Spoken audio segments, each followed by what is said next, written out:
So these conversations basically have one starting point. I will reach a boil, and then I will say something like, I'm overwhelmed, I need your help, I want your help, why aren't you helping me? And why aren't you concerned about these things? That's a big one for us. Why are these things not on your mind? We expect ourselves as parents, and mothers specifically, to do more for our children to help them succeed in life than possibly ever in human history. In the past, the ticker tape or the backpack that we carried was more about basic survival for ourselves and our offspring. And now it's about positioning our children as best we can for them to be successful in the future.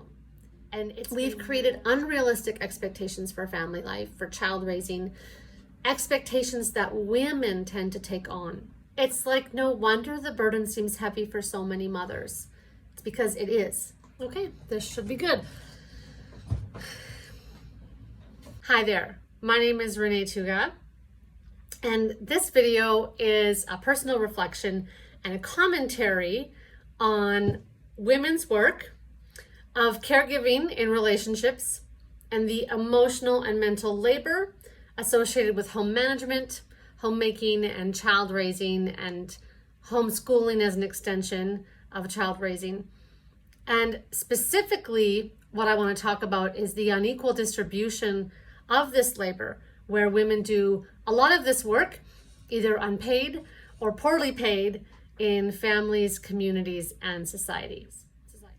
So what kicked my butt into gear to make this video, because I've been having these thoughts going on for a long time, but what kicked my butt into gear into making this video was listening to Glennon Doyle's podcast episode titled Overwhelm, Is Our Exhaustion a Sign That We're Ticking Time Bombs? And I'll have a link to this show in the video notes. This podcast episode is part of her We Can Do Hard Things podcast. So I listened to Glennon Doyle's conversation with her sister, and before Glennon even started the actual interview with Amanda, her sister, I laughed out loud when, just in the intro, she said something to the effect of, we thought this might be too unique of a situation to publish to the podcast. Like what Amanda was experiencing was just unique kind of to her relationship.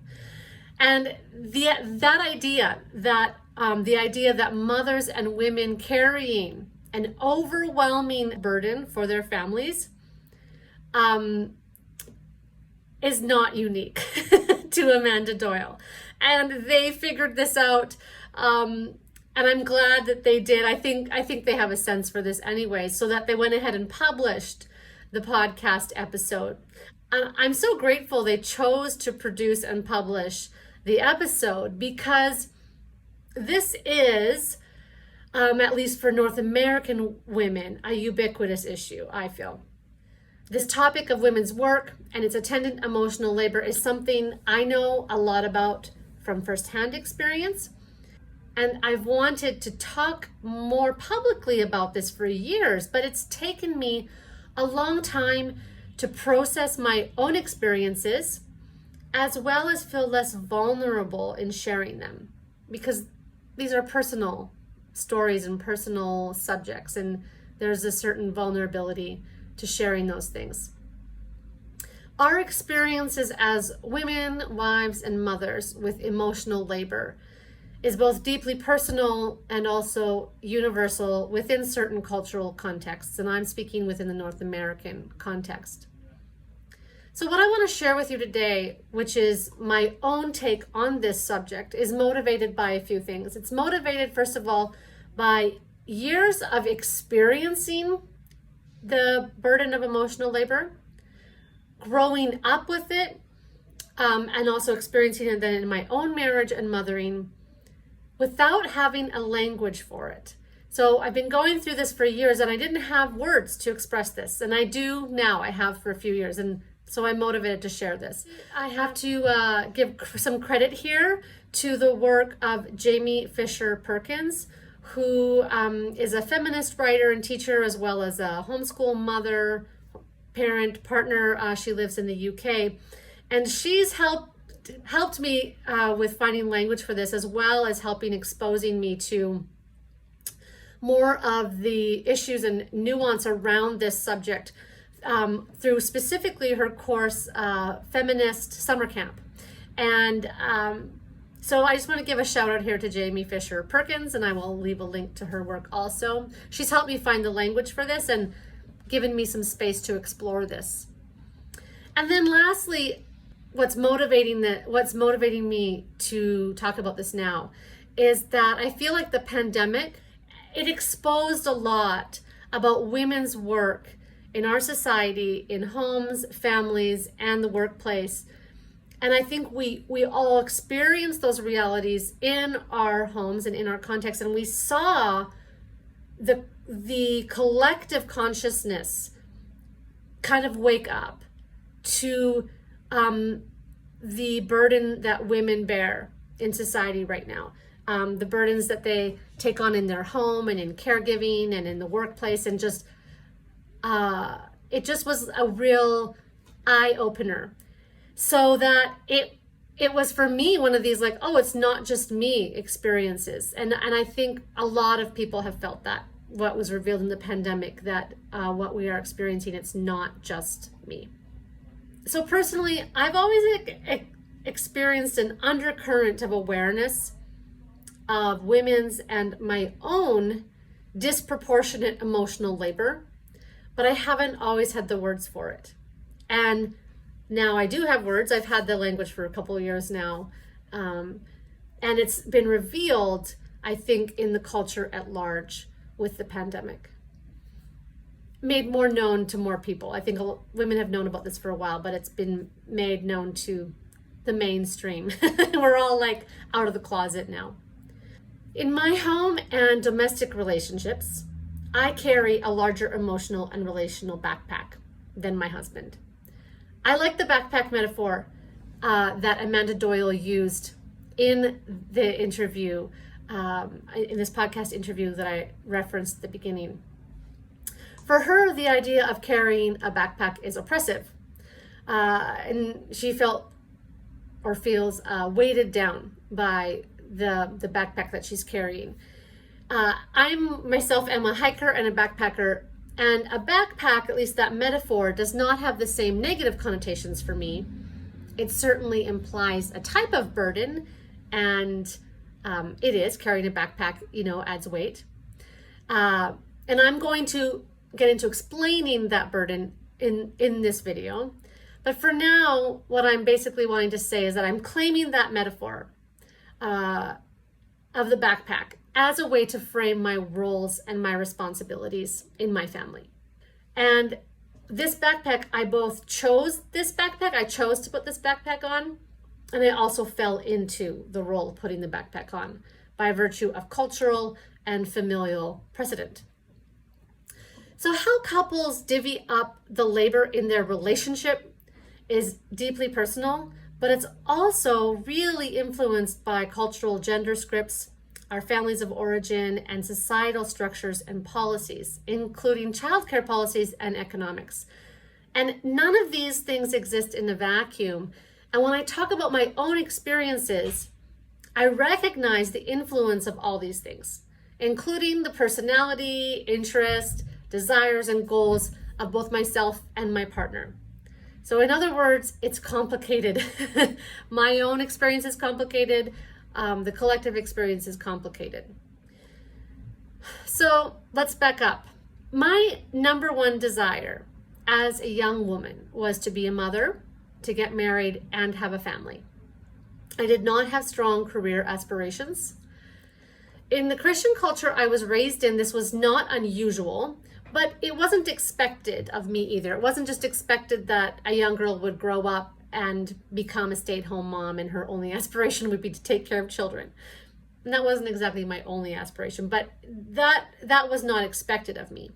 There were multiple role models in my life, but the strongest role models were my own mother, my aunties, and my grandmothers. And all of these women were homemakers.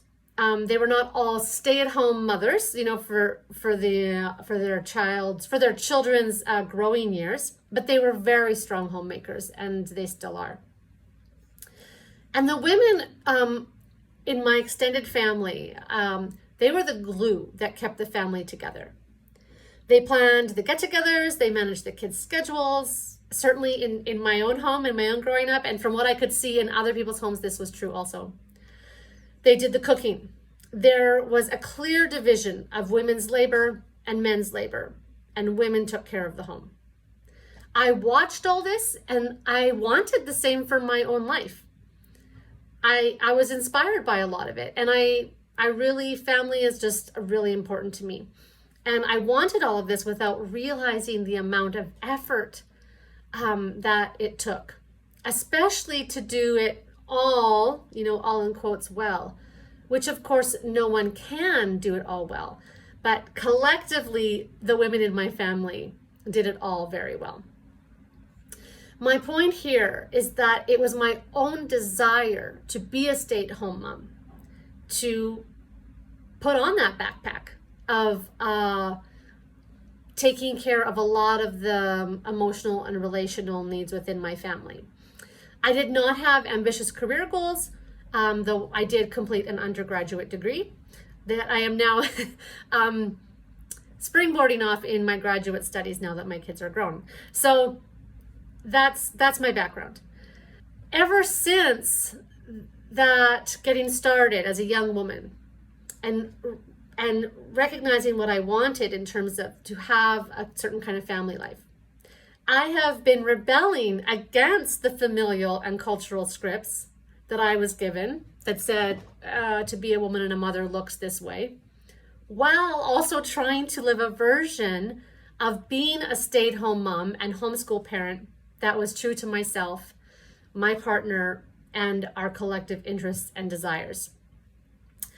From the time I became a wife and a mother in my early 20s, I have been negotiating this tension within myself and the subsequent tension in my marriage about just what part of what I've been given is true for me. What part am I rebelling against? Well, I'm trying to figure out how to live this mother, wife, being in the home role. Damien and I agreed to, and we built a life upon a particular division of labor when raising our family. We got married because we loved each other. We were typical starry-eyed early 20-somethings who just wanted to spend the rest of our lives together.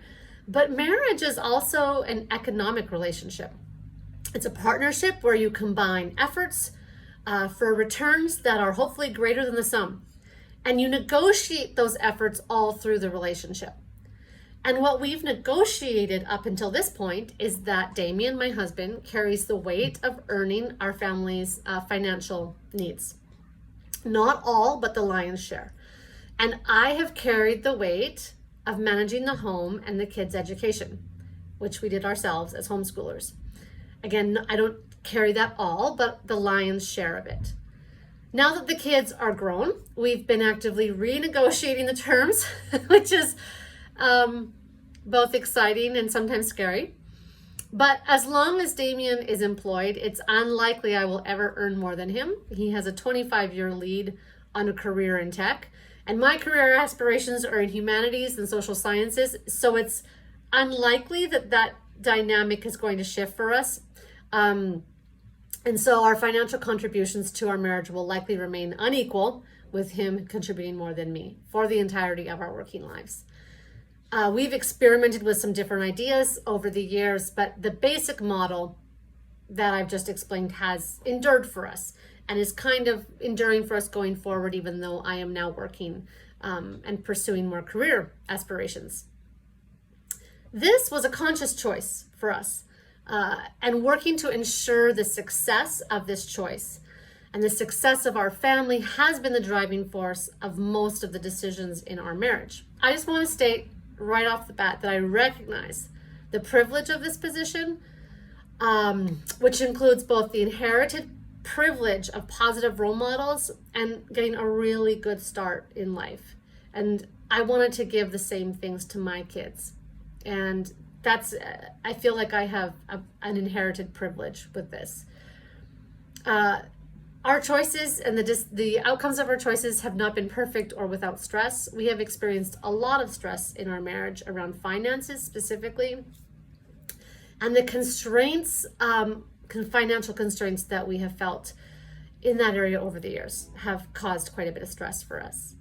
Only in our mid to late 40s has this financial stress lifted as Damien is reaching senior levels in his career, and I am now consistently employed part-time, and you gain more experience and you can ask for more pay. So it's just these changes are just happening for us now.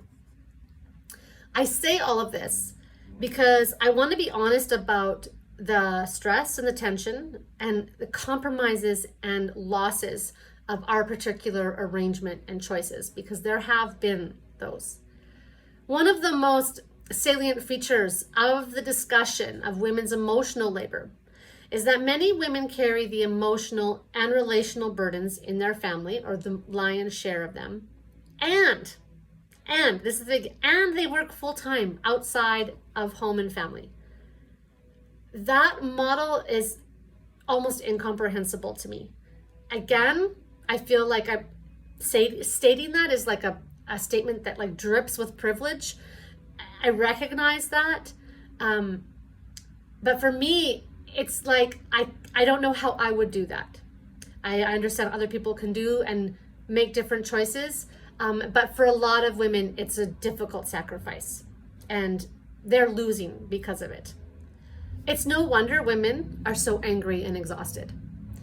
This is not what the women's movement or feminism promised them, or what they were hoping to achieve with their lives. For a Gen X perspective on this issue, I recommend the book Why We Can't Sleep, Women's New Midlife Crisis by Ada Calhoun.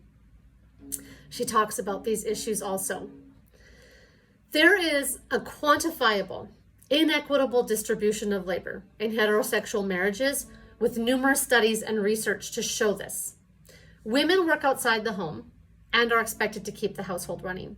They do more childcare hours, more household chore hours, and more mental hours of keeping track of everything. This was what was being talked about in Glennon Doyle's podcast interview with her sister. And that situation seems untenable to me. Because the division of labor in our marriage, in my marriage, and our personalities and interests, who we are as people, because of those two things or multiple things, my backpack is heavier with the emotional, physical, and relational labor of caregiving and relationship tending. It has been for the past 25 years of marriage. I chose that for my first career in raising and homeschooling our kids, and I will return to a caregiving role when I care for my parents in their old age.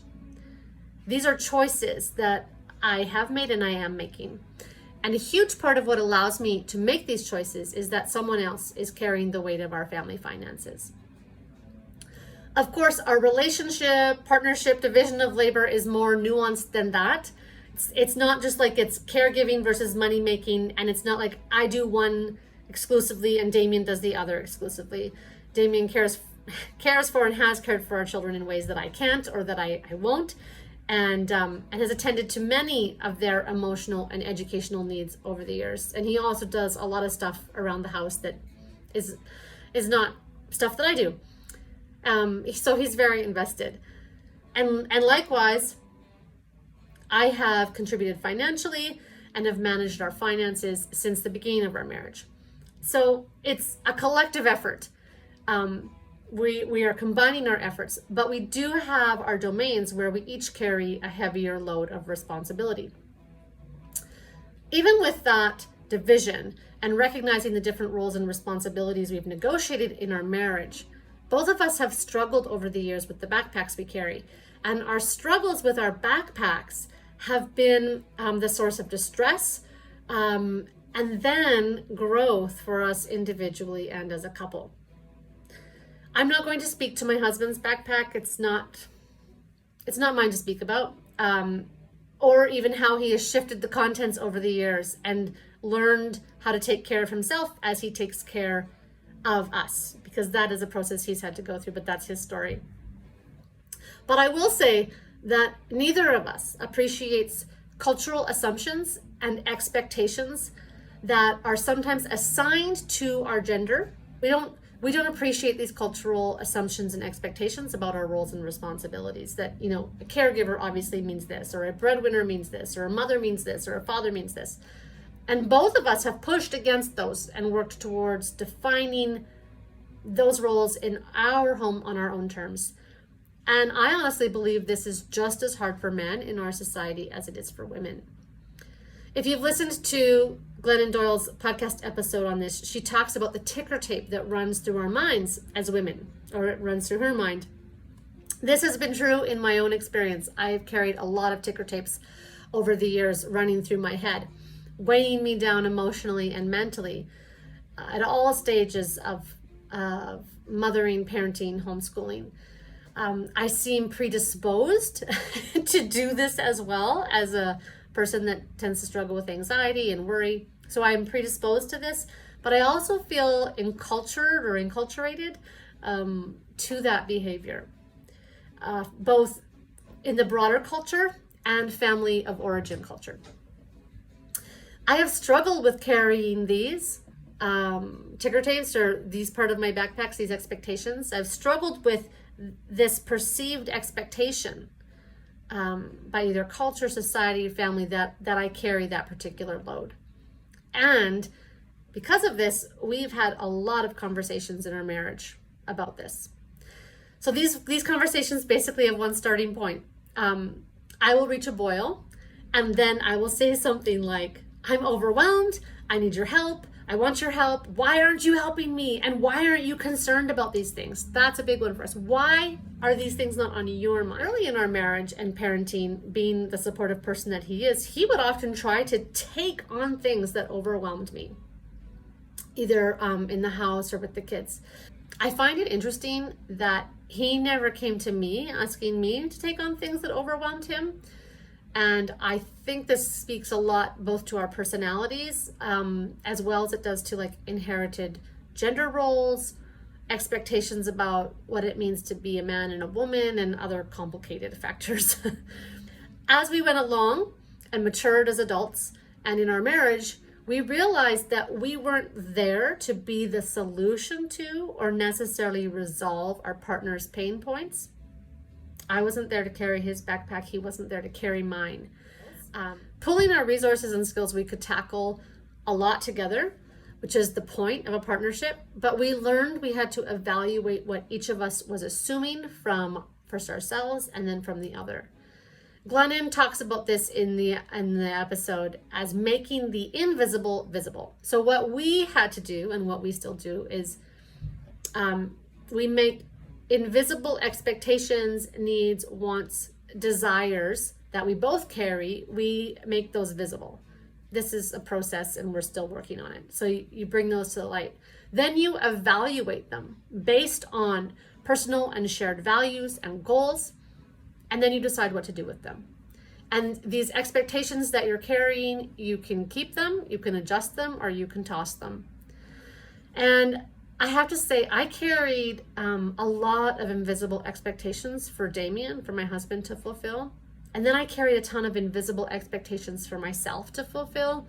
A lot of them related to women's emotional and relational labor within families.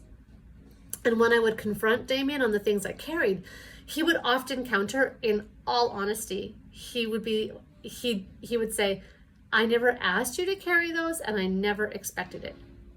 Damien has an interesting perspective on this.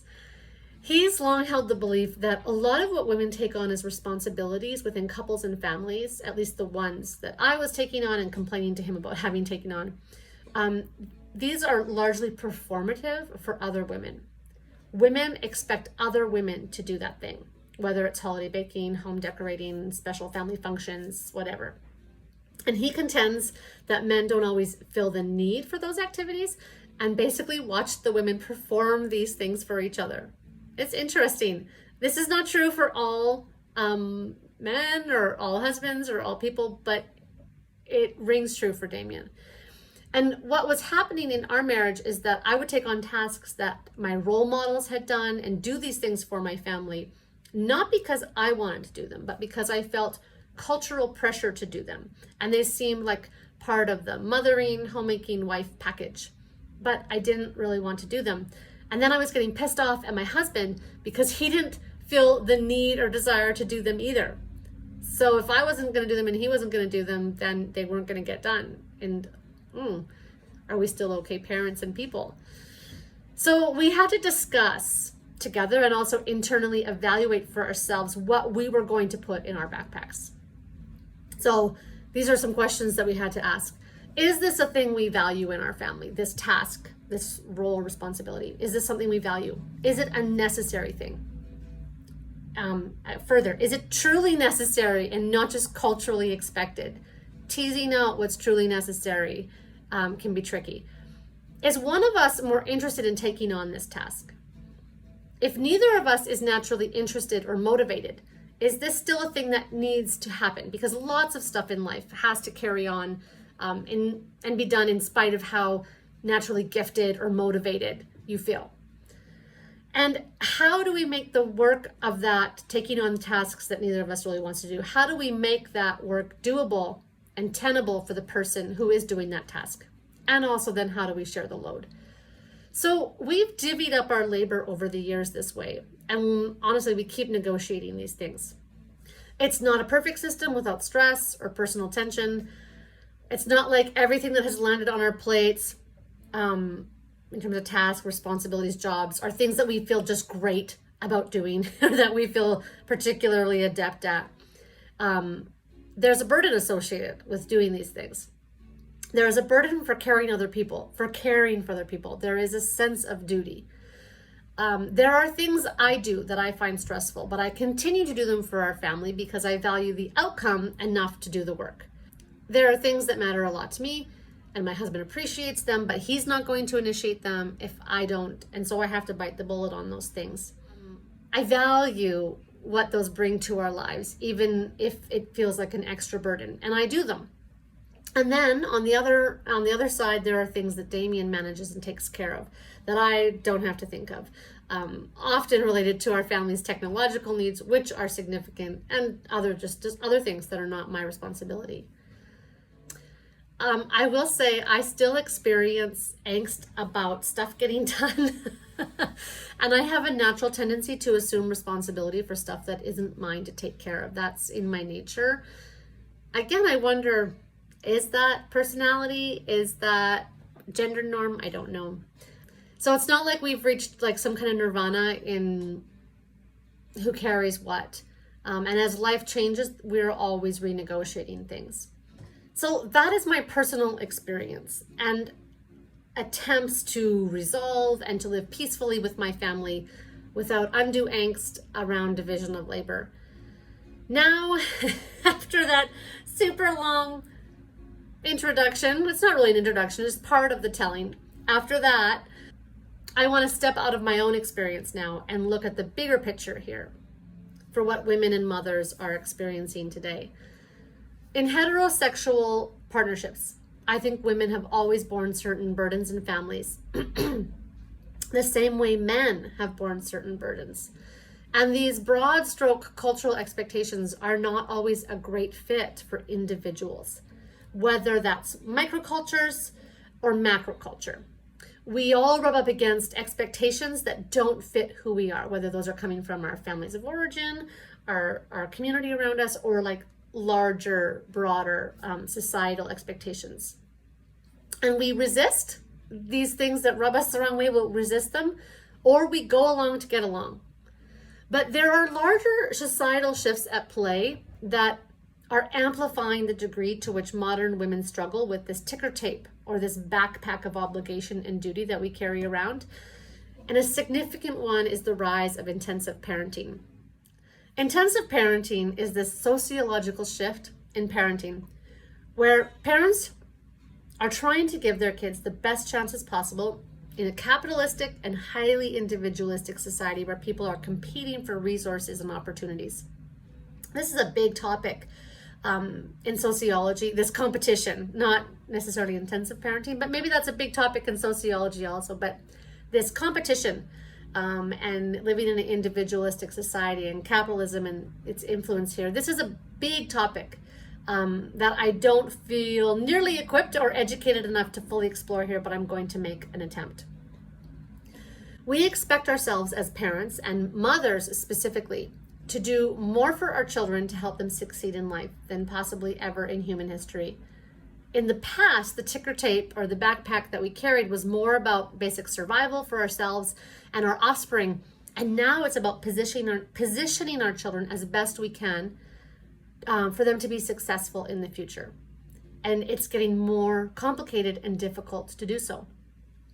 And it's making us all a little crazy because the standards that we use for this kind of parenting are out of reach for most of us. We simply don't have the resources to pull it off. The individualism of our society is part of what has given rise to intensive parenting, but it's also amplified the difficulty in doing it. So we have this expectation that not only is everything possible for our children, but also that everything must be made available to them to reach their individual potential. Both of these things causing us to run around like mad trying to create this reality. But to make matters worse, we have to achieve this impossible standard in atomized nuclear family structures. Basically, we're doing a lot of the heavy lifting on our own. And then, if you can't do everything to make everything possible for yourself, your kids, or your family, we internalize the idea that we're the problem, not the unrealistic expectations of the society around us. What's interesting about Glennon Doyle's experience on her podcast is that she has 3 highly invested parents of more than middle-class economic means, and she still finds it challenging. I think this really highlights the problem. We've created unrealistic expectations for family life, for child raising, expectations that women tend to take on. As a homeschool parent, I have been part of this cultural shift. Homeschooling is like super intensive parenting, maybe from different motivations, but it's very intensive. We're all familiar with the phrase, it takes a village, as related to parenting and family life, and many other things. Some of us are like, we've seen the village and the village values, and we don't want the village raising our children. We're finding a new village for a variety of motivations. Other parents put a lot of effort into fitting into the village, keeping up with the village, positioning their kids to be the most successful in the village. Either way, it's a type of intensive parenting. I think intensive parenting is probably the expected outcome of modern societal shifts and pressures in a capitalist and increasingly pluralistic and complex society. You can arrive at intensive parenting because you sense the inherent competition and sense of limited resources available to your kids, and then you work your ass off to position your kids ahead of others, or just to give them a fighting chance, like in the case of so many immigrant families to Canada and the United States and other places around the world where migrants move, and to give their kids a better chance. Or you might be an intensive parent because as society becomes less cohesive around shared values, you have less trust that the system or the village will help you raise your children with the values you want to instill. So these various reasons might converge and overlap for families, and there are no doubt multiple motivations and underlying causes for intensive parenting. As a homeschool parent, I chose an intensive parenting route for a mix of the above reasons. I wanted to remove my kids from a sense of competition and constant evaluation, assessment, and the categorization involved with schooling. And I didn't trust the system for a variety of reasons that have evolved and shifted over the years. Basically, I didn't want the system's values as primary influences in my kids' lives or in our family life. And the removal and the finding a different path took a lot of effort. 2 things must be said here. First of all, I had the economic privilege to make these choices, to put that amount of energy into child raising. And I also had a sense of cultural and racial privilege in knowing that I wouldn't disadvantage my kids by choosing an alternative path in raising and educating them. I've had an intensive parenting experience myself, and because of this, I had to regularly remove things from my backpack. And there were a lot of things that didn't happen in our home in terms of stuff that mothers think they should do or stuff other mothers did, because there's only so much that a two-parent family who's not heavily relying on a village we were without local extended family support. There's only so much that you can provide. Intensive parenting, I think, is an attempt to solve certain problems and is a way that families are trying to take control of situations and adjust to an incredibly complex world, because it feels too risky economically, relationally, academically, to parent otherwise. One of the huge problems with intensive parenting is that it's financially out of reach for many people. We homeschooled, and for most of our married life to date, and certainly while raising kids, we've lived on one income, and many families can't do that. So yes, there was financial privilege, but we also couldn't and didn't pay for so much of the stuff that accompanies child raising these days. Courses and classes and camps and just so much money that's invested into individual children that we weren't able to do. Another huge problem with intensive parenting is that women and mothers are over-functioning to try to give the best we can to our children, because the risks of not doing so feel high to us. And for some especially vulnerable families, the risks are legitimately high. And what's worse yet in this is that for those families with less time and resources, it's even harder to do the work of intensive parenting. It's like no wonder the burden seems heavy for so many mothers. It's because it is. This has been a long video, and if you're still here, thank you for watching. I want to land this plane with a few summarizing thoughts. A lot of what we're experiencing as modern women and mothers is not because of some inherent personality flaw or lack of boundaries. Maybe some people that's an issue, and we have to work on that in our individual relationships, and I am going to touch on that a little later. But what we are experiencing is structural and systemic. It's economic, it's capitalist competition, and the influence of that economic ideology on policies affecting education, child raising, family life. And it's the ubiquitous advertising of a do more, be more consumer society. It's ecological and cultural. It's legitimate concern for our children's future in a complicated society affected by climate change and significant technological change. What we're experiencing is an existential concern. It's motivated by existential concern. This is not just on you. It's not you. It's the water we're swimming in. And it seems like regardless of the direction you swim, it takes a lot of effort. So either way, you're carrying a backpack. No matter how you look at it, it feels like it's just a lot of work. Another thing, the world has changed in terms of pluralism, globalism, and technology, and yet domestic division of labor has been slower to change. So much has changed outside the home and expectations of women working outside the home, both from their own desire and society and cultural needs. And yet women and mothers still carry more responsibility in the home and with the children. And like I've already explained, in my own case, this was a privileged and conscious choice and division of labor within my own family. But for many women, they're carrying the weight of both career and employment and domestic duties. And that feels just like too much. It just is too much. And then zooming even further to my third point here, we each carry our own microcultural experiences and family of origin expectations, combined with our individual personalities and the partnerships that we're in. Our personal identities are complex. Who we are and the people we're from, those families of origin, they really affect our experiences of the emotional, relational, and domestic labor of motherhood and womanhood. Considering the big cultural picture, that this is the water we're swimming in, and then coming down to this point of identifying our own unique experiences and identities, what can we do about this? Well, let's start at the micro level, at the individual, at our our in ourselves and in our relationships.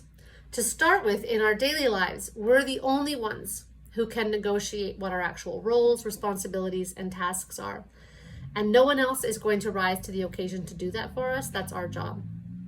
Many of us live in domestic partnerships, and these take negotiation and compromise.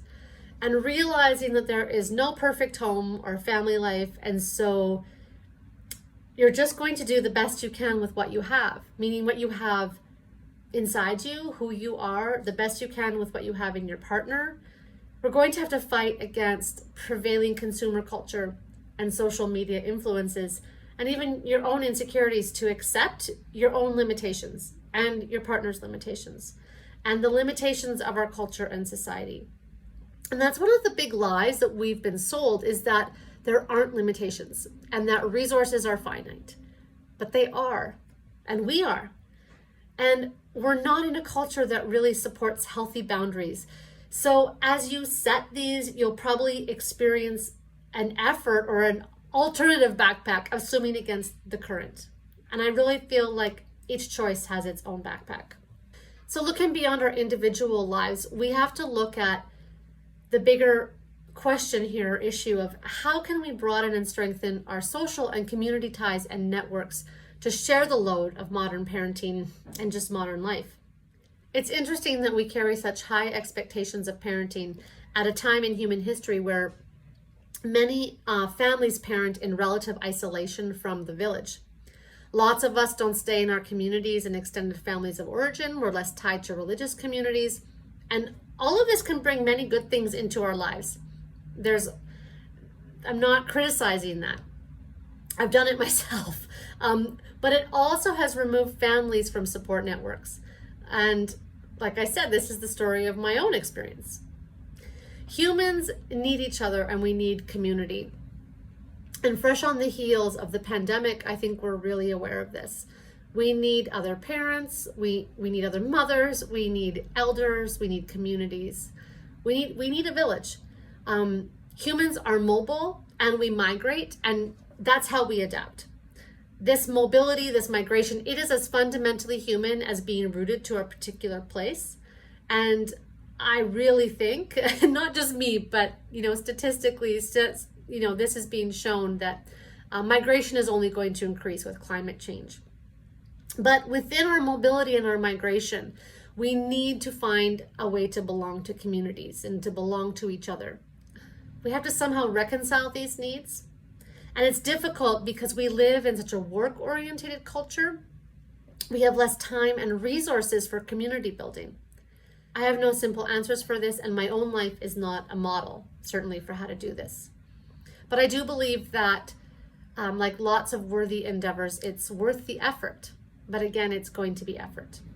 And then on top of this, that effort is hard because we're exhausted from the mothering and the societal expectations and just all the work. But if we had more community, we might be less exhausted. It feels like this ironic catch-22, like we're in this vicious cycle. And then after looking at that level, the community level, we have to zoom out to the macro level here. And what we really need at this level is more human supporting and family supporting policies and legislation. And for lots of us, working at this level is beyond what we want to do and have energy to do, unless it's our actual work to work in policy and legislation. But these are things we have to think about when it comes to who we vote for and the legislation they pass and the things we align ourselves with culturally. Coming out of the pandemic, there is a lot of language and policy proposals with an emphasis on getting young children into institutional care and women back to work after the pandemic. At least I'm seeing this here in the United States and Canada. And all this has to happen because it's good for the economy. Like somehow what's good for the economy is the be-all and be-all end-all metric of what's good for society. These kind of discussions, like I've already said, they feel above my pay grade, and they're certainly above my level of policy understanding at like a deeply integrated level. But it seems to me that a focus on the economy and economic growth is part of the problem of feeling overworked to begin with. which is where this whole conversation started, with mothers feeling overworked, carrying emotional burdens, relational burdens, burdens in their home, tasks in their home, and work on top of that. And I don't think that more children in institutional care and women getting more hours at work because of that is the solution to our underlying sense of exhaustion. To me, it just feels like more hamster wheel running.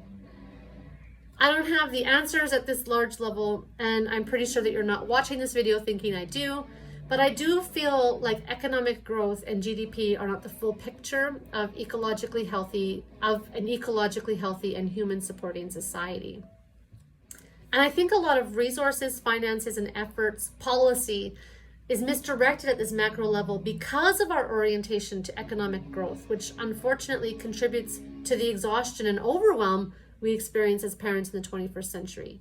Again, a vicious cycle.